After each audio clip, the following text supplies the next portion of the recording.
ఈరోజు దేవుని బిడ్డలుగా నువ్వు నేను ఉంటున్నామా? మనం ఏ కీడు సంభవించినా, ఏది ఏమైనా దేవుని కృప మనకుంటే, దేవుని ప్రసన్నత మనకుంటే, దేవుని మహాకనికరం మనకుంటే ఏ కీడు, ఏ రాయి మనం ఏమి చేయదండి. ఏ దుష్ట శక్తులు, సాతాన శక్తులు మనం ఏమి చేయవండి. ఎందుకంటే దేవుడు మనకు తోడుగా ఉంటే. ఎందుకంటే దేవుని పట్ల నీకొక ఆలోచన ఉండాలి. దేవునికి మన మీద ఒక ఆలోచన ఉంది, ఒక తలంపు ఉంది.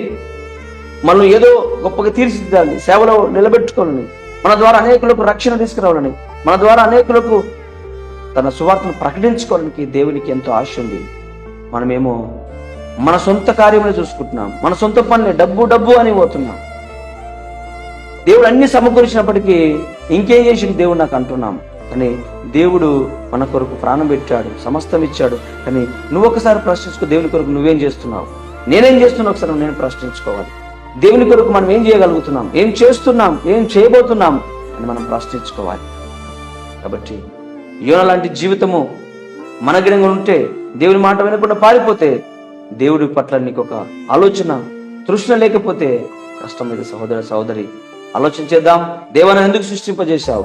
ఎందుకు తల్లి గర్భంలో నన్ను ఏర్పరచుకున్నావు? ఎందుకు నా పాత్ర ఏంది నాకు బయలుపరచును ఆయన. నాకు అలాంటి శక్తి జ్ఞానము నాకు ఇవ్వు ప్రభు అని మనము ప్రభుని అడగాలి. ఏది ఏమైనా నిజమే మాట్లాడాలి, తప్పు మాత్రం మాట్లాడొద్దు.